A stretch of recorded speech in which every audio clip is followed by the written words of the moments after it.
जी अस्सलाम वालेकुम। जो लोग रह गए हैं काइंडली अगर अब प्रेजेंट करना चाहते हैं तो बिलाल और Ahmad.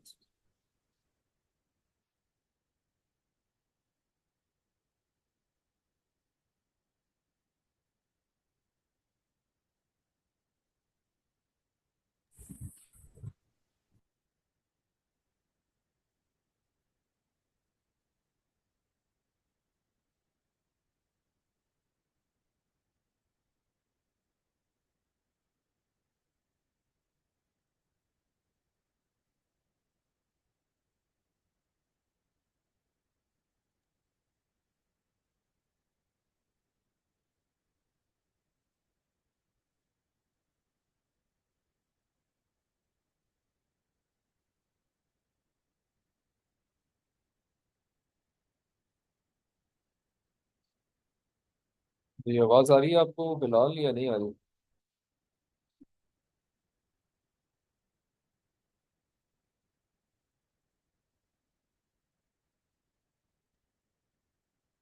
I think rest everybody has presented जो इस वक्त मुझे नजर आ रहे हैं। अहमद, जुहैब, नवीद, मुनव्वर, वजाहत, मोहसिन, खुरम, जुनैद। जी सर। सो अगर there is nobody else yet to present, so we then start with some of the content which we would like to cover today. फिलहाल की आवाज़ मुझे नहीं आ रही है। I don't know what is the issue. अगर आप कुछ बोलेंगे तो मैं आपको गाइड कर सकता हूँ।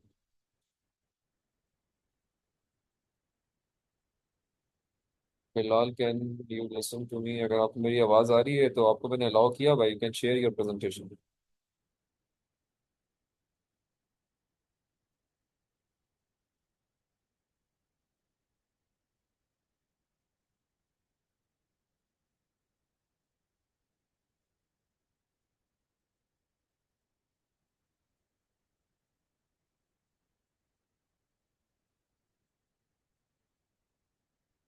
ठीक, बोलें कुछ।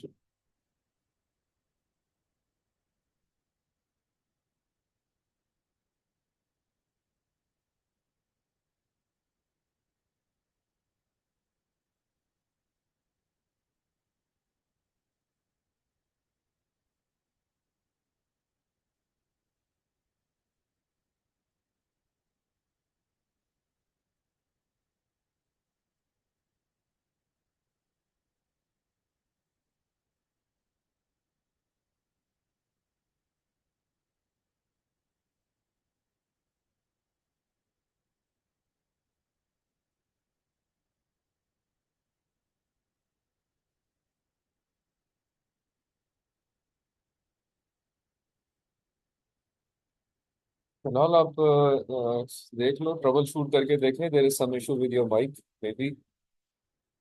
तो आप मे बी इसमें ऑप्शन होती है ऑडियो वाले, जब ऑप्शन में आप जाएंगे वहां पे आपको नजर आएगा टेस्ट स्पीकर एंड माइक्रोफोन। जरा उसको टेस्ट करके देखें, maybe there is some issue with your hands free या जो भी आपने चीज़ कनेक्ट की हुई है। शायद ठीक हो जाएगा ये। मिसफर इज ऑन बोर्ड। चलें मिसफर, अगर आप कुछ शेयर करना चाहते हैं कि बिलाल की आवाज़ नहीं आ रही तो यू आर दी वन जो कि अभी जिन्होंने प्रेजेंट नहीं किया।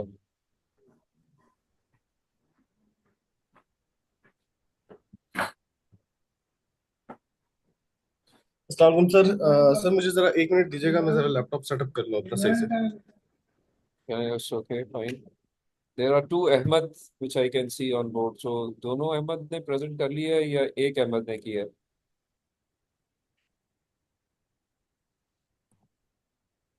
सर मैंने किया सर, अहमद एक ने सर। आफ्टर मार्केट और जेन्युइन स्पेयर पार्ट्स के ऊपर व्हीकल मेंटेनेंस का सर। बाकी sir next Ahmed awaited sir response. तो जी, सीमा, आप you are also seemingly new and candidate now. पहले आप पूरे लेक्चर में कहीं नजर नहीं आई। तो you would like to present your topic और टाइटल? अस्सलाम वालेकुम सर। जी सही है। आपने कुछ बनाया हुआ है, कुछ डिस्कशन करनी है तो आप शेयर कीजिए।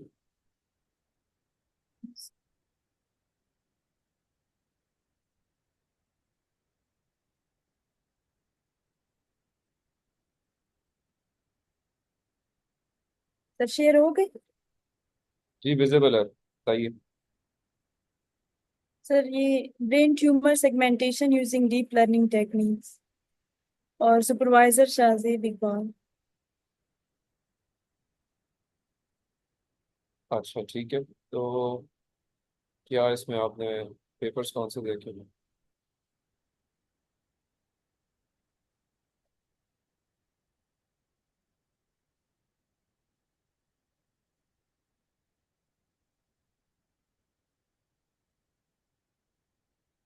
सर ये अभी रीड सही। नहीं की, डाउनलोड की है बस।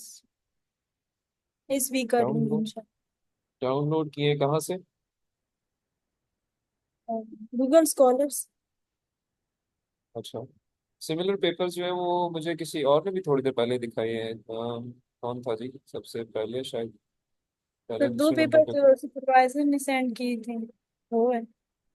अच्छा, क्योंकि TP Cornwall L dot net जो है ये शाहजेब का अपना पेपर है शायद, तो ये किसी और ने भी थोड़ी देर पहले ब्रेन ट्यूमर के परस्पेक्टिव से ही वो मुझे दिखाया शायद था। जुनीद। जुनेद ने, हाँ ठीक है, तो जुनेद और आप जो है वो एक साथ गए थे शाहजेब के पास? नहीं, उनका अलग है। वो डिटेक्शन है, हमें सेगमेंटेशन है। और उनके अच्छा आप, सुपरवाइजर भी है।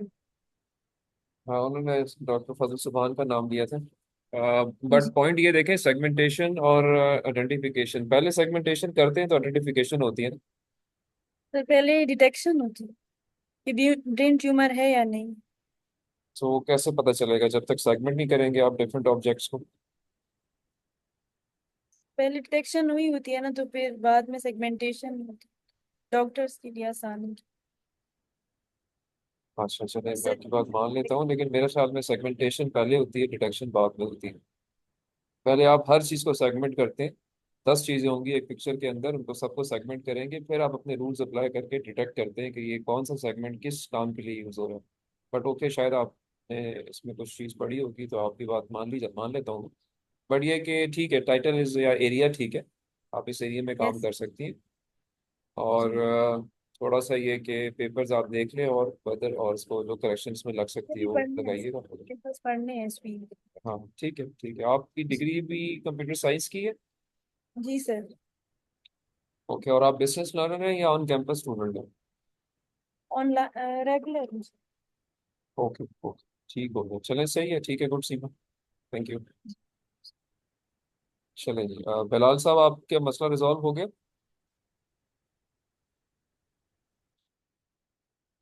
आपको आवाज़ आ रही है मेरी बिलाल?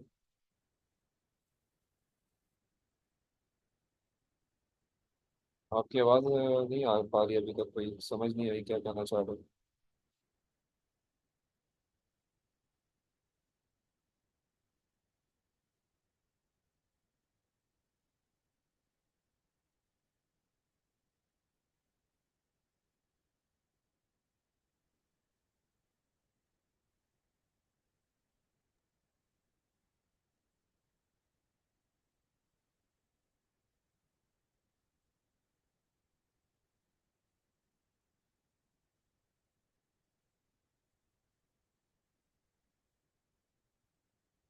एनीबडी एल्स जो कि बिलाल के अलावा इसमें रह गया? I think all are covered, सब Misfar is the only one. अगर मिसफर आप शेयर करना चाहते हो कुछ तो आप कर सकते हैं। अस्सलाम वालेकुम सर। वालेकुम अस्सलाम। सर मैं बिलाल। जी जी बिलाल, आपकी आवाज़ आ रही है। सर कि मैं लैपटॉप से कनेक्ट होने की कोशिश कर रहा था, लेकिन वहाँ से नहीं हो रहा था। मैं मोबाइल पे फिर मैंने इस वजह से किया सर। चले ठीक है, सर आप यू कैन टॉक ऑन मैं डीएल मोबाइल का फोन। जी सर। सर मैं डीएल का स्टूडेंट हूँ वैसे, और पहली दफ़ा आपसे कन्वर्सेशन हो रही है। इससे पहले मैंने सिर्फ वीडियो लेक्चर सुने थे। सर मैंने थोड़ी सी और स्टूडेंट्स के साथ फिर मैं के टेक्निकल एजुकेशन में जो करता हूँ फाइनेंस की फील्ड में। सभी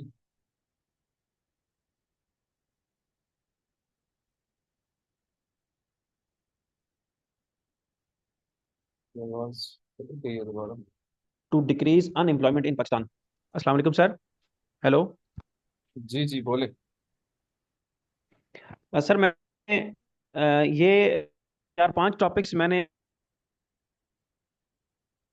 में, तो आखिर में कंक्लूजन मैंने ये निकाला कि impact of in line technical education to decrease unemployment in Pakistan.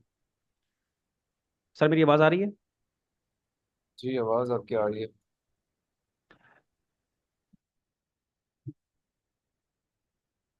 बताएं आगे।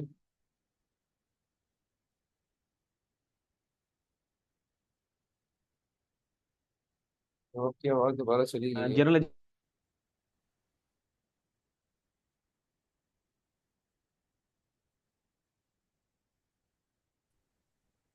अस्सलाम वालेकुम। सर मेरी आवाज़ आ रही है? आपकी आवाज़ आ रही है, जा रही है, अभी आ रही है, फिर बीच में चली जाती है। आप बताएं ओके क्या सर, करना मैंने चाह रहे हैं। माइक।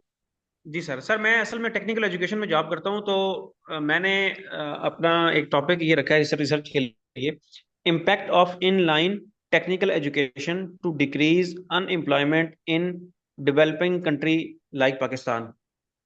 ठीक है ठीक है। सर मैं एक्चुअली दो चीज़ें हो सकती हैं। एक तो मैं जो इंटरनेट पे ऑलरेडी रिसर्च हो चुकी है उसको मैं बेस बनाऊं। दूसरा काम मैं ये भी कर सकता हूँ कि जो हमारे अपने यानी इदारे में, इंस्टीट्यूट में जो हमारे डेटाबेस है कि जी हमारे इतने बच्चे हैं, इतने बच्चे 2 साल में, 3 साल में, 4 साल में जॉब्स ले लेते हैं या अपना काम शुरू कर देते हैं। कुछ बच्चे आगे एजुकेशन शुरू कर देते हैं। तो ये कंपैरेटिवली जनरल एजुकेशन से बहुत बेहतर है। ये लोग जल्दी सेटल हो जाते हैं। और पूरी दुनिया में इसी तरह ही है। पूरी दुनिया में जितनी भी लोग हैं वो या तो टेक्निकली स्किल हो जाती है, उनको मिल जाती है, अदरवाइज वो हायर एजुकेशन की तरफ चले जाते हैं। तो टेक्निकल एजुकेशन जैसी उनको मिलती है वो जॉब्स ले लेते हैं, और हायर एजुकेशन में जाने वाले रिसर्च करते हैं, डेवलपमेंट करते हैं, उस तरफ चले जाते हैं। तो हमारा जो एजुकेशन स्ट्रक्चर है वो इस तरह का नहीं है कि जो लोग कम अफोर्ड कर सकते हैं, ज्यादा तालीम अफोर्ड नहीं कर सकते, एक्सपेंसेस अफोर्ड नहीं कर सकते, तो वो लोग बेचारे बेरोजगार रह जाते हैं। तो इस लाइन पे सर मैं थोड़ा काम करना चाह रहा हूँ। सर आवाज आ रही है? जी जी आ रही है आवाज़ आपकी। फिलहाल ठीक है, काम करना चाह रहे हैं, काम डायरेक्शन ठीक है। बट आपको ये ध्यान में रखना है कि थीसिस के लिए आपने अपने टॉपिक को अलाइन करना है with the publish research stuff. तो आपने क्या पढ़ा है इस पे, रिसर्च पेपर्स कौन से पढ़े। सर मैंने कुछ पढ़े हैं, लेकिन मेरे पास, क्योंकि सर हमारे अपने पास कुछ डाटा मुझे अपने इदारे से, कॉलेज से मिल सकता है कि जिसमें मैं खुद यहाँ से ना एक चीज़ डेवलप कर सकता हूँ कि कितने परसेंट बच्चे जो है वो एजुकेशन लेने के बाद मार्केट में कितनी जल्दी वो एडजस्ट हो जाते हैं। और सर इसमें मेन चीज़ ये होती है कि इन लाइन एजुकेशन है। एक तो है ना सिंपल, आपने सिविल में डिप्लोमा कर लिया, किसी चीज़ में आपने डिग्री कर लिया, लेकिन इन लाइन एजुकेशन का ये होता है कि स्पेसिफिक करके, जैसे इलेक्ट्रीशियन है, छोटे मोटे इस तरह के कोर्सेज हैं, मोबाइल रिपेयरिंग के हैं, जो इसी तरह प्लम्बर के कोर्सेज हैं, यानी छोटे मोटे इस तरह की बहुत से कोर्सेज करके हम लोग जल्दी सेटल हो सकते हैं, जो लोग पढ़ाई अफोर्ड नहीं कर सकते। तो इस फील्ड में सर थोड़ा सा मैं करना चाह रहा हूँ काम। मजीद कुछ मैंने जापानीज मॉडल था एजुकेशन का, वो भी कुछ देखा है, और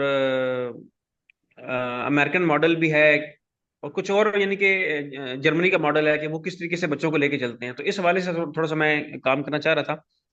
तो सर दो चीजें, एक तो फिलहाल एक्चुअल डाटा है, और दूसरा सर वेबसाइट पे जो ऑलरेडी रिसर्च हो चुकी है। सर अब मैं कौन सा उठाऊं, मैं अपना उठा लूं डाटा, या मुझे वेबसाइट से उठाना चाहिए ऑलरेडी जो रिसर्च हो चुकी है उस पे? सर आपकी कौन सी क्लास है जो आपने मेरे साथ अटेंड की है, this is the first interaction या पहले किसी क्लास में मेरे साथ रहे हैं, बैठे हैं, अटेंड सर किया। सिर्फ आपके लेक्चर सुने हैं मैंने, इंटरेक्शन पहली दफा हो रहा है। अच्छा। अच्छा बिलाल देखें, ऐसे है, मैं रिक्वेस्ट भी आपसे ये करूंगा कि मैं और आप ना हवा में ख्याली तौर पे या अपनी सोच पे नहीं चलते रिसर्च के अंदर। We always take guidance from the published research papers. मैं बार बार जी आपसे सर। ये रिक्वेस्ट कर रहा हूँ कि आप जो क्वेश्चंस कर रहे हैं ना, वो क्वेश्चंस भी इसीलिए वेग हैं या उनके आंसर्स मैं नहीं दूंगा आपको, क्योंकि हमें वो चीज़ पब्लिश रिसर्च पेपर से पढ़ के फिगर आउट करनी है। मैं और आप ठीक है अपने सर। तौर पे कोई चीज़ डिसाइड नहीं करते। जो फॉर्मल रिसर्च होती सही। है, it always derive its value, its knowledge from the other people's research papers published in verified quality journals and conferences. ठीक So, है सर। आप जो काम करना चाह रहे हो ना, बिल्कुल इस एरिया में काम हो सकता है। इनलाइन टेक्निकल एजुकेशन के पर्सपेक्टिव से इसके फ्रेमवर्क्स को देखा जा सकता है। इसके इसके डिफरेंट फ्रेमवर्क्स के अंदर कंपैरेटिव एनालिसिस करके एक नया फ्रेमवर्क प्रपोज किया जा सकता है। पॉइंट ये है कि आपने अगेन कोई प्रॉब्लम फिगर आउट करनी है एग्जिस्टिंग इनलाइन टेक्निकल एजुकेशन के अंदर, और उसका कोई सोल्यूशन प्रपोज करना है, जिसके लिए कोई केस स्टडी होगी, कोई डेटाबेस कलेक्ट करना होगा, या खुद लेना होगा आपने, या बना बना मिल जाएगा आपको। बट वो इंस्पिरेशन या वो नॉलेज हमें मिलेगी पब्लिश रिसर्च पेपर्स के साथ। You and me are not the only one जो कि टेक्निकल इनलाइन एजुकेशन के ऊपर बात कर रहे हैं। There are thousand and thousand of people who have worked in this domain and they have written stuff on that. So let's read those stuff and then come out के क्या करना है मैंने और आपने। ठीक है सर। ठीक है, ओके। तो आप, जी ठीक सर। है, आपका एरिया है, आप उस एक सेटअप में काम कर रहे होंगे, आपके पास डेटाबेस भी होगा, लेकिन थोड़ा सा उसको जरा होल्ड करें। अब आप कुछ रिसर्च पेपर्स पढ़ें और देखें कि उन्होंने ठीक।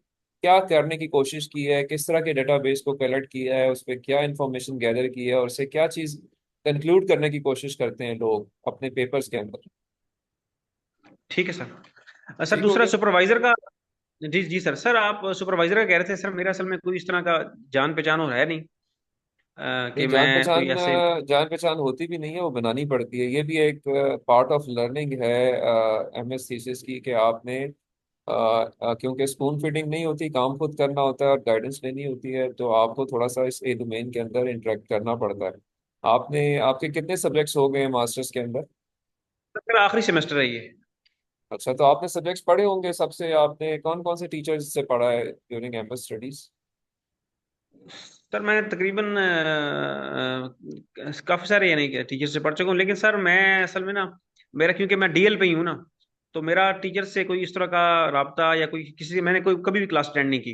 एक दफा एक क्लास अटेंड की थी, एडवांस ऑपरेशनल मैनेजमेंट की। तो उसके अलावा मैंने सर अभी तक कोई क्लास अटेंड नहीं की, सिर्फ मैं पेपर देने के लिए आता होता हूँ। तो सर अगर आप थोड़ा आप मुझे गाइड किधर कर होते दें हैं? चीज़ों पे। आप किधर होते हैं? सर मैं होता पिंडी में हूँ, लेकिन सर मेरी हफ्ते को छुट्टी नहीं होती। हफ्ते को सर मेरा वर्किंग डे है हमारा। ये तो थोड़ा सा आपको फिर कॉम्प्रोमाइज या कहें कि ट्रेड ऑफ करना पड़ेगा ना। देखें, रिसर्च करनी है अगर, और आप इस डोमेन में आके आपने काम करना है, तो हर चीज़ अपनी मर्जी से नहीं होती, थोड़ी सी मर्जी के खिलाफ भी काम करने होते हैं। तो आप थोड़ा टाइम निकालें, टाइम निकाल के लोगों से मिलें, मुलाकात करें, और आसान रास्ता ना ढूंढें, थोड़ा सा टफ टाइम गुजारने की कोशिश करें, उससे आपको फायदा होगा। तो आपने सब टीचर से पढ़ा हुआ है, उनके कॉन्टैक्ट्स आपके पास हैं, आप अपना उनकी ईमेल्स आपके पास हैं, आप उनको अप्रोच करें, वो आपको जवाब देंगे, और लेट्स सी कि क्या आउटपुट निकलती है। सर अगर आप सर थोड़ा गाइड गाइड कर दें, ये सर, मेरा एरिया सुपर नहीं सर है आप जिस एरिया जैसे। में आप काम कर रहे हैं। मैं प्रोजेक्ट मैनेजमेंट का नहीं हूँ एक्सपर्ट। पीएचडीज हैं, मैथ्स तो में हैं, फिजिक्स पीएचडीज हैं, लेकिन सर वो इस एरिया में नहीं है। मेरे हैं दोस्त हैं, लेकिन सर वो सर मुझे अच्छा, थोड़ा सा सब्र कर लीजिए सर, मैं यही आपसे रिक्वेस्ट कर रहा हूँ ना। देखें, ये चीज़ें करनी होती हैं। आप अभी जी अपने सर। आसानी का रास्ता ढूंढ रहे हैं ना हर चीज़ में, कि जी घर बैठे हुए आपको हर चीज़ मिल जाएगा, ऐसा नहीं होता ना, थोड़ा सा एफर्ट करनी पड़ेगी आप। अच्छा ठीक है सर। ठीक है सर। तो इसका फायदा होगा आपको।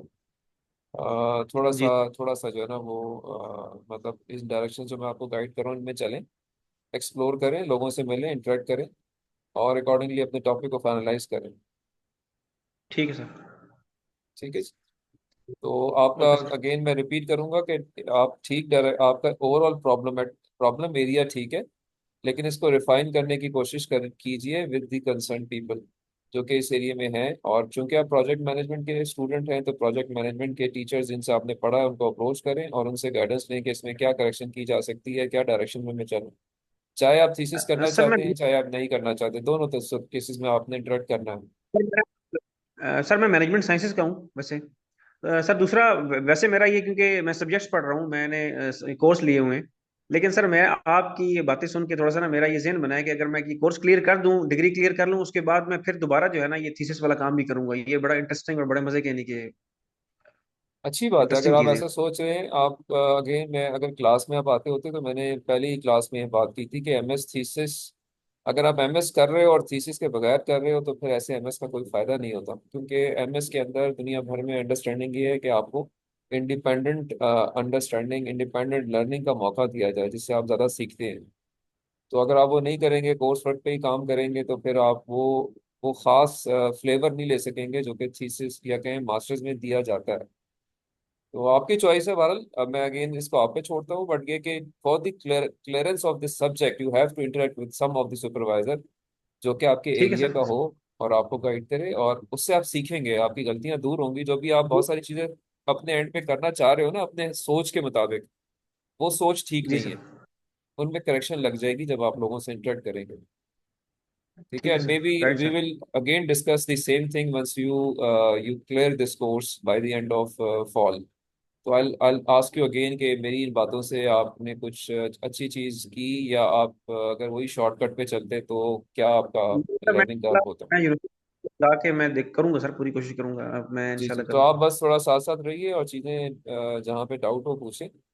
बट ये कि ठीक। सुपरवाइजर एक ना एक फाइनलाइज करें जिनसे आपने पढ़ा है उनके साथ। जरूरी नहीं कि लोग आपके इर्द गिर्द हो, आपके ऑफिस में हो, आपके घर में हो, या आपके मोहल्ले में हो। लेकिन ये थीसिस का एक हिस्सा होता है कि आपने ऐसे लोगों से मिलना है जो कि शायद आपके मिजाज से मुताबिकत भी नहीं रखते, और इसके बावजूद उनसे कुछ चीज़ लर्न करने की, एक्सट्रैक्ट करने की कोशिश करनी है। ठीक है सर, सही है सर। ठीक है, life is given to us for learning, not for ease and जी, कंफर्ट।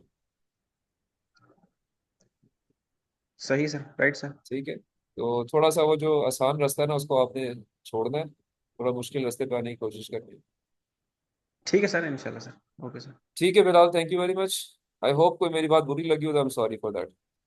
अब मैं मुझे सर, मैं इतना इंस्पायर हुआ हूँ कि मैंने सोचा कि ये वाकई अपनी हम इनपुट दे सकते हैं, यानी कोई एक पॉइंट ऐड कर दें। जैसे आपने सर कहा ना कि डॉट होता है, आपने रिसर्च में एक डॉट ऐड करना होता है, तो काश कि हमसे कोई एक डॉट ऐड हो जाए तो इसमें फायदा ही फायदा है सर, जी बिल्कुल सबका। बिल्कुल बिल्कुल।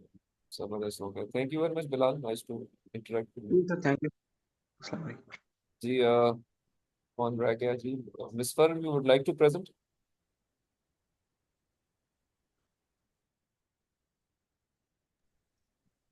जी सर, बिल्कुल। I am ready and primed sir. इसमें ये है कि मैं flood vulnerability mapping and built up area segmentation of Pakistan using deep learning algorithms on SAR data, ये मेरा टॉपिक है। इनिशियली सर मैं काम करना चाह रहा था कि गूगल अर्थ की इमेजरी वगैरह के ऊपर काम किया जाए, लेकिन उसके अंदर एक प्रॉब्लम ये आती है कि उसमें क्लाउड के शेडोज वगैरह जो है वो डिटेक्ट करना फ्रॉम इनंडेटेड एरियाज बड़ा डिफिकल्ट हो जाता है। तो इसकी वजह से जो है वो फिर मैंने इसी टॉपिक पे जो लोगों ने रिसर्च किया उससे मुझे ये पता चला कि सिंथेटिक एपर्चर रेडार जो है दैट इज द डेटा जो कि क्लाउड्स को पेनिट्रेट बेसिकली करके तो इमेजरी जो है वो प्रोड्यूस करता है। दो सर इसकी सैटेलाइट्स हैं, सेंटिनल-1 ए एंड सेंटिनल-1 बी। ये दोनों जो सैटेलाइट्स हैं इनका डेटा फ्रीली अवेलेबल है ऑन द इंटरनेट, और उसको भी आप प्रिपेयर कर सकते हैं। लेकिन जो आपको मेरा फर्स्ट रेफरेंस पेपर नजर आ रहा होगा, बेसिकली सर ये इसमें बोनाफिलिया ने जो है वो इन्होंने बेसिकली इसी सेंटिनल-1 के डेटा को जो है वो प्रिपेयर किया है, और उसको उन्होंने लेबल भी कर दिया है। तो उस लिहाज से इन्होंने बेसिकली 11 कंट्रीज के ऊपर किया है, लेकिन उसके अंदर Pakistan, India, Sri Lanka, south east Asia region सारा आता है, तो उसमें से मुझे अपना डेटा मिल जाएगा। तो ये कंपैरेटिवली मेरे लिए टू स्टार्ट विद डेटा जो है वो जो जो डेटा प्रिपरेशन या फीचर्स इंजीनियरिंग वाला जो पार्ट था वो मेरे लिए थोड़ा सा इजी हो गया इसकी मदद से सर। सेकंड, इसमें सर मैंने इनिशियली तो जब भी इसकी सेगमेंटेशन या ऑब्जेक्ट डिटेक्शन वगैरह की बातचीत आती है तो उसमें कॉन्वोल्यूशनल न्यूरल नेटवर्क्स आते हैं। मैंने इनिशियली जो इसके ऊपर रिसर्च की उसमें मुझे पता चला कि कॉन्वोल्यूशन साइमीज कॉन्वोल्यूशनल नेटवर्क्स जो है ना वो इस काम के लिए जो है वो सबसे ज्यादा जो है वो यूज हो रहे हैं। उसमें ये था सर कि फिर फर्दर उसके अंदर थोड़ा सा उस रैबिट होल में मैं डीप गया, तो सर आपको जो मेरा फोर्थ रेफरेंस है ऑफ चेन जे, ये आपको इसमें डैश नेट है sir. This is dual attentive fully convolutional neural network. इसकी मैं आपको ये मैंने खोला बस सर, ये इसका बेसिकली आर्किटेक्चर है। इसमें जो ट्रांसफॉर्मर्स में अटेंशन मैकेनिज्म इस्तेमाल होता है सर, उसी तरीके से इसके भी ये पिक्चर्स में से जो उसके पैरामीटर्स हैं उनको अलहदा कर लेता है। जिस तरह जब ट्रांसफॉर्मर एनएलपी में इस्तेमाल होता है तो उसके आप कह लें कि इट जो है वो उसके लिए एक पैरामीटर होगा, या वॉट वॉट पैरामीटर होगा, मतलब वर्ड्स पैरामीटर होंगे या शॉर्ट फ्रेजेस पैरामीटर होंगे। इसमें इसी तरीके से वो पिक्चर्स के आप कह लें एक तरीके से फीचर मैप्स जो है ना वो उनको एज पैरामीटर इस्तेमाल करता है, और साइड बाय साइड दो कन्वोल्यूशनल नेटवर्क्स को जो है वो यूज कर रहा होता है। फिर सर इसके ऊपर जो S A R flood net जो है वो ऑलरेडी 2000 2022 में जो है वो एक प्रपोज किया गया इसके लिए। और ये तकरीबन, ये जो सारे मेरे पेपर्स आपको नजर आ रहे होंगे, IEEE से ही मैंने लिए हैं। और जो नहीं भी लिए हुए, ये PhD डिसर्टेशन है सर, बाकी दोनों। तो उसमें सर ये SAR फ्लड नेट इन्होंने डेवलप किया, ये भी इसी तरह साइमीज नेटवर्क के ऊपर डिपेंड किया हुआ है, लेकिन उन्होंने इसके अंदर रेजनेट को जो है वो ऐड किया है और उसके ऊपर बेसिस किया है। जो एंड वाला है सर, ये लास्ट रेफरेंस आपको नजर आएगी सर, ये PhD डिसर्टेशन है यूनिवर्सिटी ऑफ वेस्टर्न ओंटारियो की। एक गेसमान सोरबोनी, ये ईरानियन खातून है सर। इन्होंने ईरान के अंदर भी फ्लड्स वगैरह आए थे उसी टाइम पे 2022 में, तो इन्होंने इसके ऊपर रिसर्च की है वहाँ पे। और इन्होंने भी बेसिकली, इनका टॉपिक तो, या इनका मेन सब्जेक्ट तो ज्योग्राफी था, लेकिन इन्होंने इसका एक पोर्शन है चैप्टर 2 जिसके अंदर इन्होंने कन्वोल्यूशनल साइमीज नेटवर्क को इस्तेमाल किया हुआ है। और इन्होंने इसके अंदर जो है वो गूगल स्ट्रीट व्यू को भी यूज किया है, और लाइडार का डेटा इनको मिल गया था वहाँ पे ओंटेरियो लैब से। तो ये इन्होंने बेसिकली इन तीनों को कंबाइन करके तो इसका एक मजमुआ तैयार किया जो कि काफी इफेक्टिव रहा है। इसमें सर इन दी एंड मैं कहना चाहूंगा, ये पोटेंशियल सुपरवाइजर में आपका नाम आपको प्रोबेबली शॉक लग रहा होगा ये देख करके। मैंने सर वो आपके पेपर्स वगैरह देखे थे, उसमें आपने एक फ्लड मैनेजमेंट सिस्टम के ऊपर काम किया हुआ था। It was not actually deep learning related, but computer science से क्लोज था। तो मैं क्योंकि आपकी इसके ऊपर ऑलरेडी एक्सपर्टीज वगैरह हैं थोड़ी सी फ्लड से रिलेटेड, और आपको आइडिया होगा, मैंने वो पेपर पढ़ा था। तो मुझे ये लग रहा है सर कि probably out of all the people जिनसे मैंने पढ़ा हुआ है, उनमें तो आप सबसे ज्यादा सूटेबल हैं इसके लिए। तो this is me formally asking you to be my supervisor in this paper as well sir. Uh, ठीक है मिसफर, आपका टाइटल जो है वो अच्छा एरिया है और आपने अच्छा होमवर्क भी किया है, और आई एम श्योर आपको आपकी बातों से पता चल रहा है कि बहुत सारी चीज़ें आपको क्लैरिटी आई है with reading of the research papers जो आपने पढ़े हैं। जो कुछ पहले आपके ख्यालात थे वो चेंज हुए हैं once you started reading the research papers. And this what I wanted from everybody, कि आहिस्ता आहिस्ता जब आप पेपर्स पढ़ेंगे तो बहुत सारी चीज़ें जो मैं और आप दिलों में सोच रहे होते हैं, जो हम लगता है कि बिल्कुल ठीक है, उनमें करेक्शंस लगती हैं कि नहीं, यूँ नहीं, यूँ होना चाहिए, मैं गलत सोच रहा था या मेरी डायरेक्शन ठीक नहीं थी। और यही पॉइंट जो है थोड़ी देर पहले मैं समझाना चाह रहा था फिलहाल साहब को भी, जो कि शायद अभी फिर ऑफलाइन चले गए हैं, कि देखिए ज़िंदगी में शॉर्टकट्स जो है ना वो काम नहीं आते। थोड़े से हार्ड वे या मुश्किल तरीके से जब आप चलते हैं तो ज़्यादा चीज़ें सीखते हैं। तो बिलाल को मेरी आवाज़ आ रही है? मुझे ऑनलाइन नजर तो आ रहे हैं। जी शायद आप नहीं सुन रहे हो मेरी बात को। सर मुझे आवाज आ रही है। जी जी। तो बिलाल ये देखें, अभी आपने शायद थोड़ा सा सुना होगा मिसफर को, कि इन्होंने कहा जी कि पहले मैंने कुछ सोचा था लेकिन मुझे पता चला कि मैंने एक पेपर पढ़ा, नहीं यूं नहीं यूं करना है, और फिर कुछ और पढ़ा, यूं नहीं यूं करना है। तो ये रिसर्च पेपर्स मुझे आपको वो सारी चीज़ें बताएंगे जो मैंने और आपने नहीं सोची हुई और लोगों ने सोची हुई, और हमसे ज़्यादा अक्लमंद और ज़्यादा बाहिकमत लोग दुनिया में हैं जिनके कामों से हमने जी। फिर चीज़ें सीखनी है। हमारा काम है सीखना इस वक्त, मेरा और आपका, हम सब जो है वो स्टूडेंट हैं, और हमसे बहुत अच्छे लोग मार्केट में या दुनिया में अवेलेबल हैं। तो अपने सोच के मुताबिक नहीं चलना, उस सोच को अलाइन करना है लोगों की सोच के साथ, और फिर आगे बढ़ना है। ठीक है सर, राइट सर। ठीक हो गया? तो आपने भी जो है ना अभी करेक्शन लगानी है जो आपने काम शाम थोड़ी देर पहले बताए थे। खैर Misvar, your coming back to you, आपका टाइटल इज वेरी गुड और अच्छा एरिया है। अच्छा, ये एक आप कहें कि इसकी एप्लीकेशन भी अच्छी है from the perspective of our country. इसमें आप एक काम थोड़ा सा जो मैं और आपको करेक्शन लगा दूं वो ये है कि इसको आप प्योरली पाकिस्तान का नाम यूज ना कीजिए अपने टाइटल में। जब भी, ये हर एक के लिए, कि whenever we decide a title we do not give a local look, so that anybody reading it later on would get a would get an inference शायद कि ये सिर्फ एक खास रीजन के लिए काम हुआ हुआ है। Research is always global. whatever you do, वो अमेरिका में भी लोगों के काम आने वाली चीज़ होनी चाहिए, और वो एशिया में भी काम आनी चाहिए, वो अफ्रीका में भी काम आनी चाहिए। तो हमें अपने टाइटल में ना लोकलाइज्ड लुक नहीं देनी कि जी ये काम शायद सिर्फ पंजाब का है या पाकिस्तान का है या एशिया का है। फ्लड वल्नरेबिलिटी मैपिंग जो है दुनिया भर का प्रॉब्लम है, तो we should take it like that. और जो हमेशा जब भी हम कोई काम करते हैं तो केस स्टडी एक खास रीजन की ही होती है, जो कि विद इन दैट पेपर बाद में आप मेंशन करते हैं कि जी मैंने जो जो सैम्पलिंग ली है वो कन्वीनियंट सैम्पलिंग थी, और अल्टीमेटली वो एक खास रीजन के खास एरिया के बारे में थी।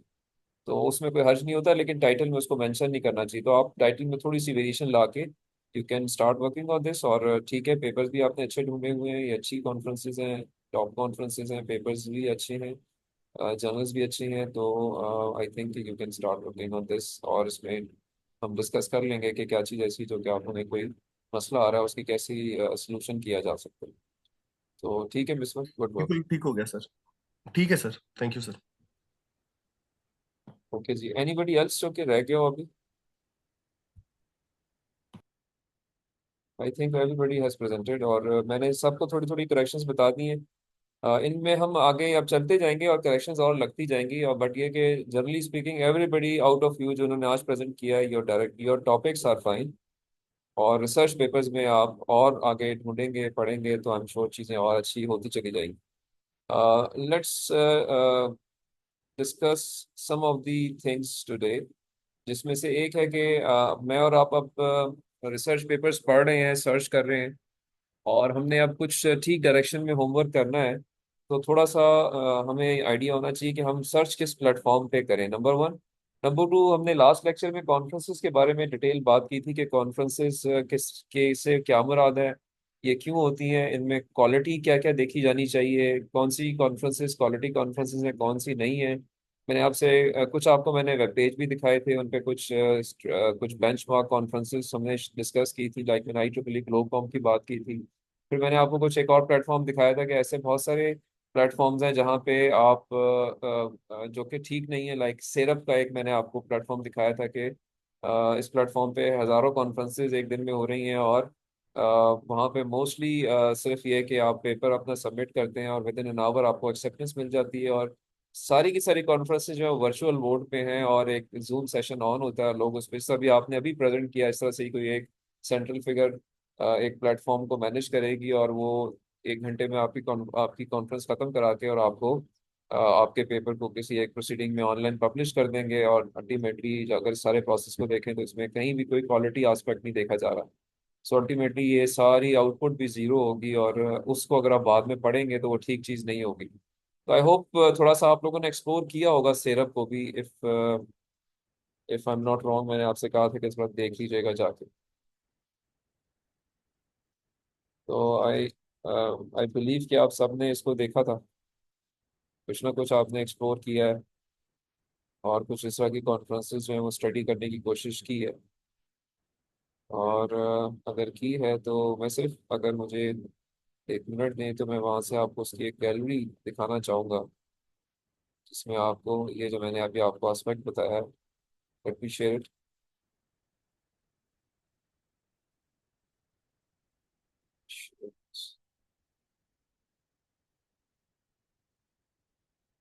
अभी आपको ये एक वेब पेज विजिबल होगा, सबको नजर आ रहा है ना?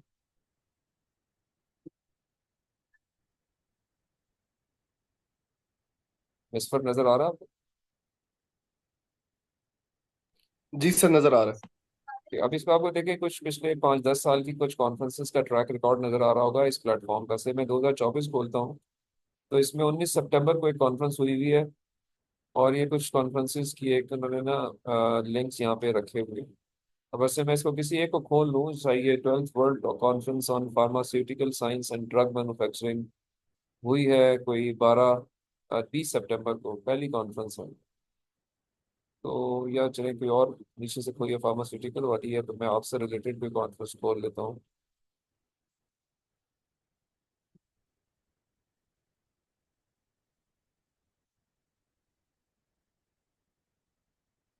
यार मैंने, अब मैं इनमें चलेंगे कोई एक क्लिक कर देते हैं। This is the collaborative horizon,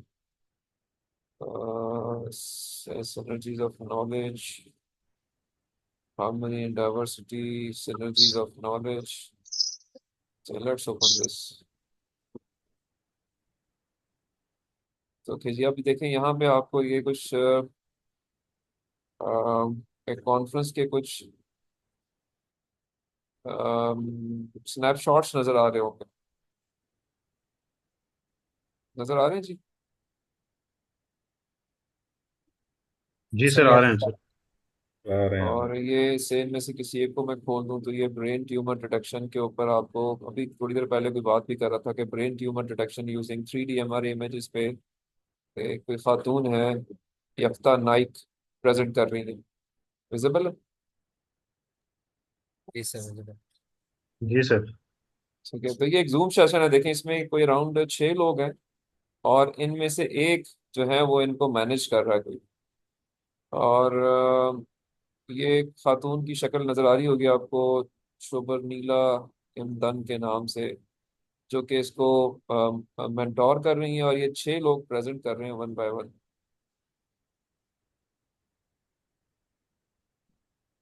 6 लोगों की तस्वीरें नजर आ रही हैं, बाकी 2 लोग और भी हैं, और इंटरनेशनल कॉन्फ्रेंस वाला जो बंदा है उसमें कोई शक्ल नजर नहीं आ रही।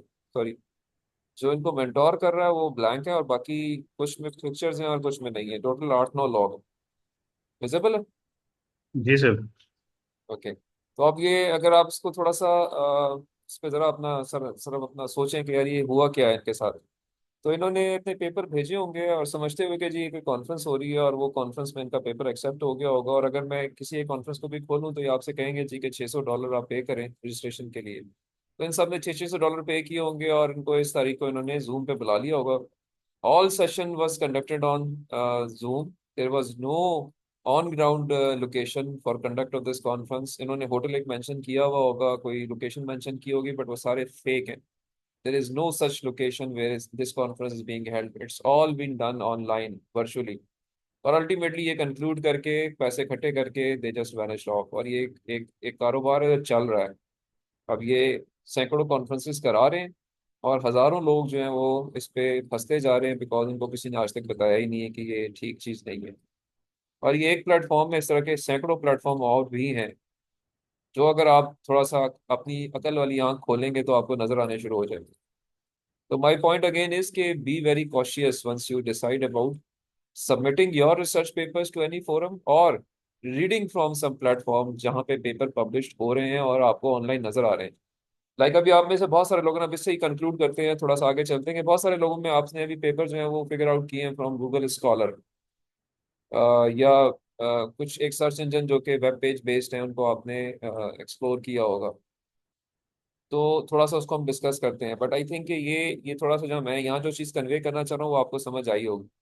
इसके साथ ही मैं एक और चीज़ भी आपसे शेयर करता हूँ कि रिसर्च पेपर लिखना भी आजकल मुश्किल नहीं है। आप जब से ये लार्ज लैंग्वेज मॉडल्स आ गए हैं और आपके चैट जेपीटी जैसे प्लेटफॉर्म्स हैं, तो रिसर्च पेपर लिख भी लोग लेते हैं बड़े आराम से और अकॉर्डिंगली उसको एक पीडीएफ फॉर्म में कन्वर्ट भी कर लेते हैं। इवन सो मच सो कि ऐसे प्लेटफॉर्म्स अवेलेबल हैं जहाँ पे आप सिर्फ टाइटल दें तो वो आपको रिसर्च पेपर लिख के दे देता है। मैं आपको एमआईटी का एक रिसर्च पेपर जनरेटर से मुतारिफ कराता हूँ, अगर आपने पहले नहीं देखा हुआ।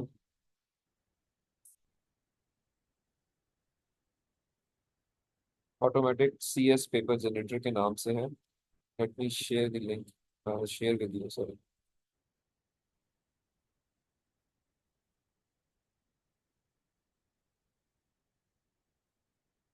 आई होप ये आपको विजिबल होगा। अच्छा, अगर सेशन एंड हो काइंडली दोबारा ज्वाइन कर लीजिएगा।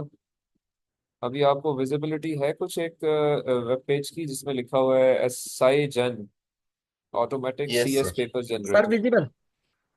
अच्छा, देखिए अभी एक सिंपल एक वेब पेज है जो किसी एक एमएस के स्कॉलर ने बनाया है, जिसमें उसने सिर्फ आपसे वो पूछता है कि मुझे ऑथर्स के नाम लिख के दें और मैं आपके लिए पेपर जनरेट कर दूंगा। तो अभी इसके ऊपर एक्सेस क्लोज होगी क्योंकि लोगों ने इसे पेपर लिख के कॉन्फ्रेंसेस में जमा कराने शुरू किए हुए थे और पेपर एक्सेप्ट हो जाते थे। यहाँ पे मैं आपको एक्सेप्टेड पेपर भी दिखाता हूँ।